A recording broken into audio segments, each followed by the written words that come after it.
السلام علیکم. ایک رشتہ ہوتا ہے نا مدر کا، اور ایک ہوتا ہے مدر ان لا کا. اگر ہم یہ ان لا کا لفظ ہٹا دیں اور ساس کو اپنی ماں، اور اس طرح سارے رشتوں کو، sister in law, brother in لا، سب کو اگر ہم ان لا ہٹا دیں اور ان کو واقعی دل سے اپنی بہن، اپنا بھائی، اپنی ماں، اپنا باپ یہ جگہ دیں، لوگوں کو اکوموڈیٹ کریں، آپ کو لوگ اکوموڈیٹ کریں گے. اور جس طرح اخلاق کی بات ہوئی، اسمائلنگ فیس کی بات ہوئی، تو یہ اخلاق ہے جو سب کچھ جیت لیتا ہے اور پھر آپ ونر ہو جاتے ہیں. تو میری بہت دعائیں ہیں آپ سب کے لیے بھی جو اب اس میدان میں چھلانگ مارنے والے ہیں ان فیوچر میں. تو اللہ تعالیٰ آپ سب کا حامی و ناصر ہو. السلام علیکم.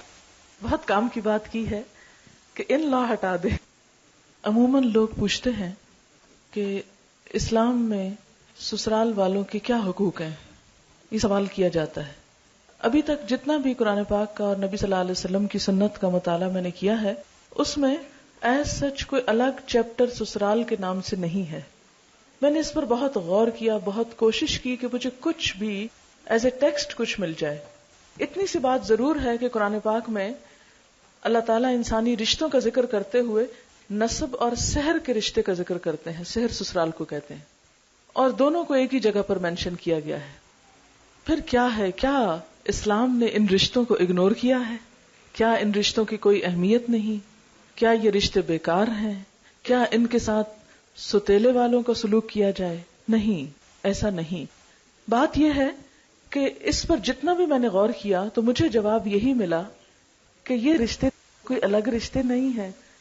اپنی ماں اور شوہر کی ماں کا درجہ ایک ہی ہے، عزت کا، احترام کا، حسن سلوک کا، جیسے رضائی ماں کا. آپ صلی اللہ علیہ وسلم کی اپنی والدہ تو فوت ہو گئی تھی، لیکن دودھ جنہوں نے پلایا تھا ان کے لیے بھی آپ کا احترام اور محبت اتنی ہی تھی، حالانکہ صرف انہوں نے دودھ پلایا تھا.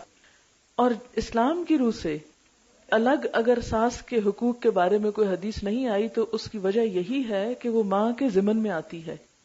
آپ دیکھیں کہ شوہر کی شکل میں ساس کتنا بڑا تحفہ آپ کو دیتی ہے کہ جس ہستی میں آپ کو سکون ملتا ہے، جس کی طرف سے آپ کی ساری ضروریات کا خیال رکھا جاتا ہے.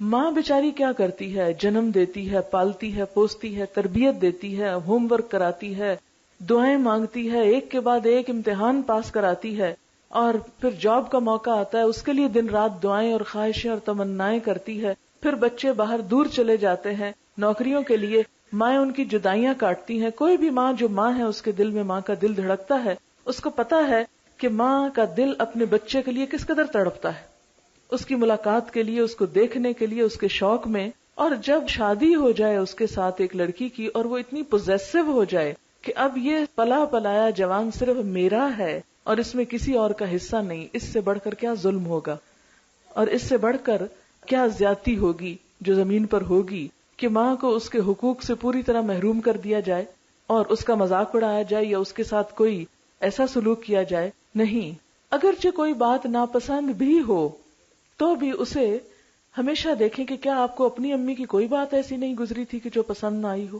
اپنی ماں کے ساتھ بھی تو ایسے ہو ہی جاتا ہے. کیا اپنی بہنوں کے ساتھ کبھی ایسا معاملہ نہیں آیا؟ آپ کو یاد ہوگا بچپن میں بہنیں بہنوں کے بال تک کھینچ لیتی ہیں، لڑتے جھگڑتے، مار کٹائی تک نوبت آ جاتی، اتنی لڑائیاں ہوتی ہیں. تو اگر نند نے کوئی بات کہہ دی تو کیا ہو گیا؟ کیا قیامت آ گئی؟ اگر دیور نے کوئی بات کہہ دی تو کیا قیامت آئی؟ کیا بھائی نے کبھی کچھ نہیں کہا؟ لیکن اصل بات یہ ہے، اصل مشکل یہ ہے کہ ہم ان رشتوں کو ایکسپٹ نہیں کرتے. سب سے بڑی خرابی ہے کہ ہم انہیں ایکسپٹ نہیں کرتے. تو دین پڑھنے کے بعد جو سب سے بڑی تبدیلی آنی چاہیے، یہ جو میں نے اپنے اندر لانے کی کوشش کی، وہ یہ کہ ان رشتوں کو ایکسپٹ کیا ہے اور ان کا احترام، اور ان کی بات بھی اسی طرح برداشت کر لی جائے چاہے بری ہی لگے کوئی. جس طرح اپنے بہت سے عزیزوں کی بات بری لگنے کے باوجود ہم اس کو اگنور کر جاتے ہیں اور برداشت کر جاتے ہیں.